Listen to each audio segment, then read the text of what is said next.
In the 1980s, NWA was the unrivaled monarch of gangsta rap. The group had 2 platinum albums and a meteoric rise that could make a spaceship jealous. But almost immediately after their rise to the top, they imploded. Dre joined hands with Suge to start Death Row Records, creating serious discord between Eazy and Dre. Eazy was pissed off at Suge for taking Dre, and it was much money and energy and work that Eazy put into starting Ruthless and making it a success, like that. It was, kind of gone. It got so crazy that even Dr. Dre started checking over his shoulder like he owed money to the godfather of gangsta rap. In this video, we will look at why Dr. Dre was scared of Eazy-E enemies to the end. As the 1980s rolled in, hip-hop was about to witness a seismic shift. In the heart of Compton, California, 2 young talents were about to come together and create a musical revolution that would forever change the genre. Dr. Dre and Eazy-E were destined to become the driving forces behind one of the most influential rap groups of all time. NWA Dr. Dre, with his talent for producing and his ear for groundbreaking beats, had already made a name for himself in the music industry. Eazy-E, on the other hand, was a street hustler turned aspiring rapper with a raw and unfiltered style that captivated listeners. It was their shared passion for music and their desire to tell the untold stories of their community that brought them together. In 1986, Dr. Dre and Eazy-E, along with Ice Cube, MC Ren, DJ Yella, and Arabian Prince, formed NWA. Their album, Straight Outta Compton, released in 1988, was a game changer. With its lyrics and unapologetic portrayal of life in the streets, the album struck a chord with audiences across the nation. The success of Straight Outta Compton propelled NWA into the mainstream, but it also brought them face to face with controversy. The album's explicit lyrics and unfiltered portrayal of violence and police brutality sparked outrage and led to calls for censorship. But NWA refused to back down, standing firm in their commitment to speaking their truth. Seeds of doubt began to sprout within the group as tensions grew. Eazy-E, as the founder of Ruthless Records, the label that released NWA's music, held significant control over the group's finances.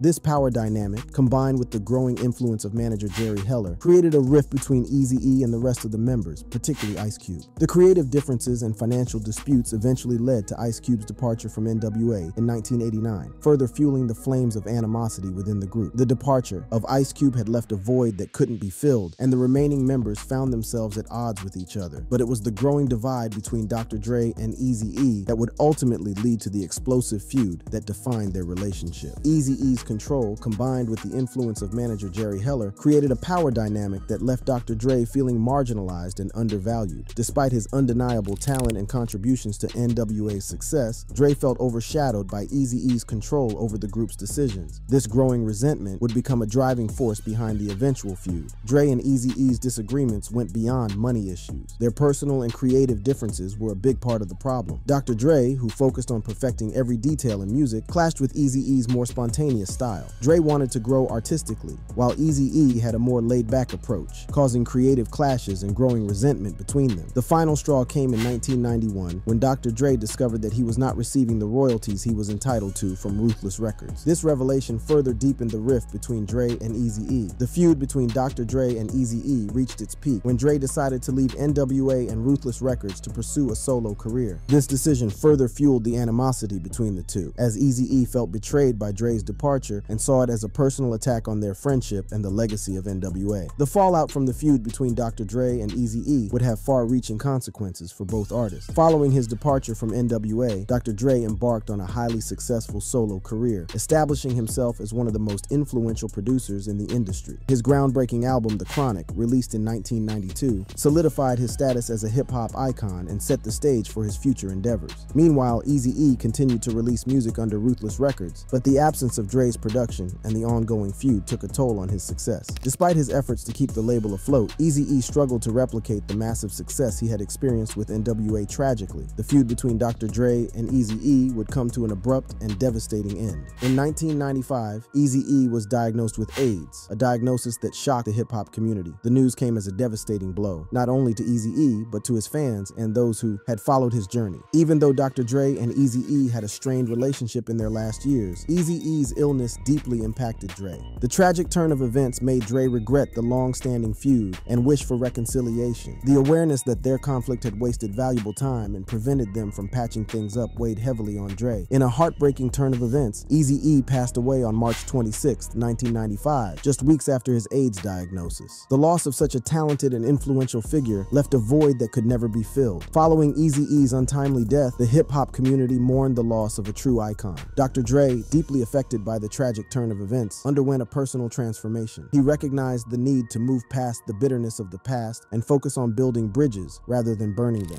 This newfound perspective would shape the trajectory of his career and his approach to the music industry. In the years that followed, Dr. Dre would go on to become a mentor and collaborator to a new generation of artists, using his influence and experience to guide and support their careers. His commitment to fostering a sense of unity and collaboration has had a lasting impact on the narrative of hip-hop history. Now, looking back at their feud, the reason Dr. Dre was scared of Eazy-E was the same reason Eazy wasn't scared of Suge Knight. Let's look at it. Despite what the movie Straight Outta Compton suggests, Eazy-E wasn't afraid of Suge Knight. The reality is more interesting. Eazy and Suge had mutual respect and shared a common goal of keeping their neighborhoods, Compton and Watts, safe for their people. There's no evidence that Eazy was ever attacked by the Bloods at Death Row Records. Not long ago, a story came out revealing that Eazy-E had intentions to sign Tupac with Bone Thugs, potentially changing the rap scene. Unfortunately, these plans got disrupted when Eazy had to deal with separating from his former manager, Jerry Heller. Eazy-E had a talent for attracting artists away from big record labels. He could have brought Tupac from Interscope, originally controlled by Warner Music Group. However, things didn't go as planned. Suge Knight's Above the Rim soundtrack became Tupac's ticket to significant financial success. This marked a crucial moment for Tupac, who hadn't owned his music rights until then. Sadly, it was only a few weeks before his tragic death that he finally gained control over his own music. Eazy-E had a big advantage over Dr. Dre and Snoop Dogg in terms of publishing rights, which made Suge Knight unhappy. Publishing rights mean owning and controlling the musical compositions like lyrics and melodies. This is important because it decides who gets money when the music is used on the radio, streaming, or licensing. Eazy-E's ownership of these rights gave him significant profits from Death Row Records sales. Before Eazy-E passed away, he had control over the rights to his music and the music produced by Dr. Dre. This meant he earned a significant share of the profits whenever Dre's tracks were played or sold. Suge Knight, who owned Death Row Records, wasn't happy about Eazy's ownership as it affected his empire. Owning publishing rights is crucial for long-term income and control over artistic creations. Eazy-E's ownership gave him financial stability and influence that many artists didn't have, unlike Dr. Dre and Snoop Dogg, who didn't own their publishing rights at the time. The ownership of Dr. Dre's music caused tension between Eazy-E and Suge Knight at Death Row Records. Suge wanted to expand and make more money, but Eazy's control over Dre's music meant he always had a say in Death Row's success. Suge tried to intimidate Eazy into giving up control, but Eazy's strong support from the Mexican community, known as the Eazy's, made him untouchable. The Eazy's admired Eazy and were willing to do whatever it took to stand by him. Now, this support the Eazy's had for Eazy was exactly the reason Dre was scared of him, and it was the reason Eazy was never scared of Suge. When you have people willing to risk everything for you, you become powerful. Eazy gained respect in the rap scene by moving freely between Compton and rival areas controlled by the Mexicans. The Mexican community saw him as someone who understood their struggles and supported their interests. This support not only protected Eazy from intimidation, but also gave him influence beyond the music world. His ability to connect with different communities showed he could bridge gaps and earn respect. In reality, Eazy-E didn't actually call Dr. Dre to apologize, as shown in Straight Outta Compton. The original NWA reunion plan before Eazy's death involved Ice Cube, DJ Yella, and MC Ren, with DJ Quick replacing Dr. Dre. Bone Thugs and Above the Law were also supposed to be part of it. It could have been a legendary reunion that might have changed rap history. However, the grass is not always greener on the other side. Dre's collaboration with Suge Knight didn't last long either. Things didn't get better with Suge. Before their paths crossed, Dr. Dre had already made a name for himself as a talented producer and rapper. Meanwhile, Marion Suge Knight, a former football player turned music executive, had his own aspirations within the industry. With his imposing presence and business acumen, Suge had connections that would prove invaluable in their future endeavors. It was through a mutual acquaintance that Dre and Suge were introduced. They quickly realized that they shared a common vision and a burning desire to create something extraordinary. The idea of starting their record label began to take shape, and Death Row Records was born. The early days of Death Row Records were filled with excitement and ambition. Dre and Suge poured their hearts and souls into building a platform that would showcase their talents and revolutionize the rap music scene. They were determined to create a label that would give artists the freedom to express themselves authentically. However, their journey was not without its challenges. Dre, still under contract with Ruthless Records, had to navigate the legal complexities of breaking free from his obligations. This meant that he had to pay a portion of his earnings to his former label mate Eazy-E as part of their agreement. Despite this setback, Dre's creative genius continued to shine. In 1992, he released his groundbreaking solo album, The Chronic, under Death Row Records. The album was an instant hit, not only solidifying Dre's status as a rap icon, but also introducing the world to a new wave of West Coast rap. With Dre's production skills and Suga's business savvy, Death Row Records quickly became a force to be reckoned with. Artists like Snoop Dogg, Thay Dog Pound, and Tupac Shakur joined the label, further cementing its influence in the industry. Dre's production on Snoop Dogg's debut album, Doggy Style, showcased their undeniable chemistry and set the stage for even greater success. The partnership between Dre and Suge seemed unbreakable as they navigated the highs and lows of the music industry together. They were united by their shared passion for creating groundbreaking music and their unwavering commitment to their artists. As Death Row Records became more popular, issues started brewing. The label's gangster image and involvement in illegal activities began to bother Dre. He started questioning the label's direction and its impact on his life. Amidst the chaos, Dre's girlfriend at the time, Misha Lee, found solace in the arms of Suge Knight. This further strained Dre and Suge's relationship, blurring the lines between their personal and professional lives. As the gangster lifestyle at Death Row Records became increasingly overwhelming, Dre began to distance himself from the label. The toxic atmosphere, fueled by violence and controversy, clashed with Dre's desire for artistic freedom and a more positive environment. One of the key factors that contributed to the fallout was the increasing aggression of Tupac Shakur, who had joined Death Row Records while serving time in prison. Tupac's release marked a turning point in his behavior as he became more entangled in the gangster lifestyle that permeated the label. Some speculate that Suge Knight's influence played a role in Tupac's transformation. The tension within Death Row Records reached its peak when Tupac engaged in a highly publicized feud with Biggie Smalls. The rivalry between the two coasts, fueled by the media and the music industry, escalated to dangerous levels. The toxic environment at Death Row only intensified the animosity. He knew that in order to protect his own well-being and artistic integrity, he had to walk away. In the aftermath of Dre's departure, Death Row Records faced a downward spiral. The label's reputation for violence and criminal activities, combined with Suge Knight's legal battles and personal struggles, took a toll on its stability. The once mighty empire began to crumble, and Suge Knight's grip on the industry started to slip. Following his departure from Death Row Records, Dr. Dre faced a legal battle against his former label. Dre filed a lawsuit against Death Row, claiming that he was owed royalties and that his music had been mismanaged. The legal proceedings were intense, with both sides presenting their arguments and evidence. Ultimately, Dre emerged victorious in the case against Death Row Records. The court ruled in his favor, affirming his rights to his music and awarding him a substantial settlement. The legal battles did not end there. Suge Knight, facing his legal troubles, found himself entangled in a web of criminal charges. In 1996, Knight was involved in a highly publicized incident at a Las Vegas hotel, where he was accused of assaulting a man. The incident further tarnished Knight's reputation and added to the mounting legal challenges he faced. In the years that followed, Suge Knight's legal woes continued to escalate. He was involved in various criminal cases, ranging from assault to drug possession. The legal battles took a toll on his personal life and his standing within the music industry. While Dre focused on rebuilding his career and establishing his label, Aftermath Entertainment, Suge Knight's influence began to wane. Death Row Records, once a powerhouse in the rap music scene, faced a decline in popularity and struggled to maintain its relevance. The label's association with violence and criminal activities had taken its toll, and artists began to distance themselves from its tarnished reputation. The fallout between Suge Knight and Dr. Dre had a lasting impact on the music industry. Despite their legal battles and personal issues, Dre and Suge Knight continued to cross paths in the public eye. Suge Knight, in interviews and public appearances, made claims about Dre and questioned his role in producing famous albums, even suggesting a lack of friendship with Tupac. Dre, however, stayed quiet about these allegations, focusing on his music and personal projects. Despite challenges, Dr. Dre showed he wasn't afraid of Suge Knight. He went beyond legal battles and testified against Suge when he was facing charges of manslaughter. But Dre and Eazy were not the only rappers who weren't scared of Suge. There was another who also refused to back down against him. While filming the Inda Club music video, there was a surprise visit from Suge Knight and his crew. The shoot had to pause, and 50 Cent confronted Suge, but nothing was said. Suge smoked a cigar, blew out the smoke, and left without any trouble. It was tense, but 50 Cent handled it well, preventing the situation from escalating. Suge Knight was known for being tough in business. He once made a rival executive undress and walked naked through offices. Even in less intense situations, he created a sense of threat, like having a bodyguard show a gun during negotiations. In this tough environment, Knight used his power to make people wait and avoid paying debts. The fear of violence made people hesitant to speak up or involve law enforcement in checking questionable practices. Despite challenges, Knight successfully collaborated with major players in the entertainment industry. Death Row Records received financial support from Interscope and later partnered with Universal, acquiring half of the label. Knight had a significant conflict with Puff Daddy. The feud escalated in August 1995 when Knight publicly criticized Puff Daddy for interfering in other artists' work. To settle their disagreement, Conrad Tillard, the hip-hop minister of the Nation of Islam, stepped in as a mediator between Puff Daddy and Knight. Tillard encouraged Knight to stop the feud and arranged for security from his mosque to protect Puff Daddy, who was facing serious threats on his life from people connected to Knight. Let's look at what happened to Dr. Dre after leaving Suge Knight and Death Row Records. Aftermath.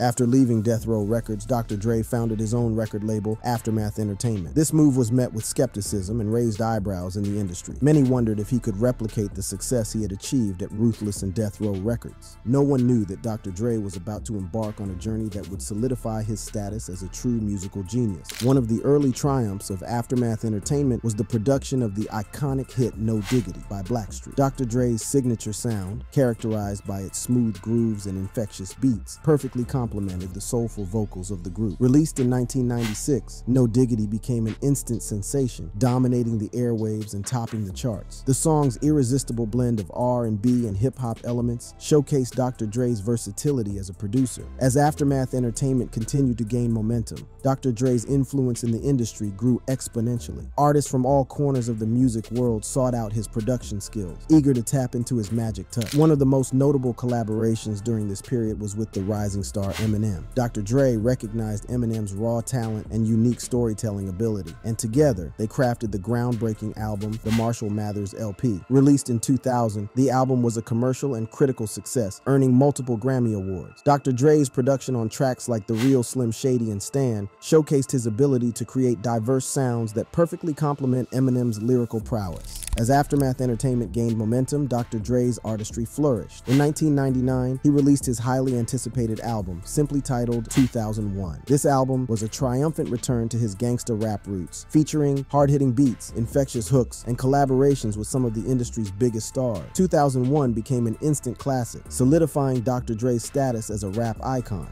Building on the success of the Slim Shady LP, Dr. Dre continued to produce for Eminem on subsequent albums, including the Marshall Mathers LP and The Eminem Show. These albums solidified Eminem's status as one of the greatest rappers of all time and showcased Dr. Dre's versatility as a producer. From the hard-hitting beats of Forgot About Dre to the introspective melodies of Stan, their collaborations pushed the boundaries of hip-hop and left an indelible mark on the genre. However, Eminem was not the only artist to benefit from Dr. Dre's production prowess. Another notable collaboration was with 50 Cent. Dr. Dre recognized 50 Cent's raw talent and unique style, and together they crafted the album Get Rich or Die Trying. Released in 2003, the album became an instant classic, catapulting 50 Cent to superstardom and solidifying Dr. Dre's reputation as a hitmaker. Dr. Dre's talent for making catchy songs with strong beats, as seen in tracks like In Da Club and Pimp, connected well with listeners. The success of the album proved he could adjust his style to complement different artists while keeping his unique sound. Dr. Dre didn't stop with Eminem and 50 Cent. He worked with various artists, making a big impact. Many musicians, both well-known and new, wanted his special touch. His collaborations ranged from Mary J. Blige and Kendrick Lamar to Gwen Stefani and Anderson .Paak, showcasing his influence across the music industry. Dr. Dre not only made a mark in music as a producer and rapper, but also changed the game in business. He co-founded Beats Electronics in 2008 with Jimmy Iovine, aiming to make top-notch headphones and speakers that looked good, used cutting-edge tech, and delivered amazing sound. This move revolutionized the audio industry and became a big cultural phenomenon. They set a new standard by blending style, technology, and superior sound quality. Beats Electronics became popular, especially among music lovers and celebrities. The stylish B logo became a symbol of both fashion and great sound, worn by athletes, musicians, and trendy people globally. The success of Beats Electronics showed Dr. Dre's talent in spotting trends and making products that people love. In 2014, tech giant Apple recognized the value of Beats Electronics and acquired the company for a staggering $3 billion.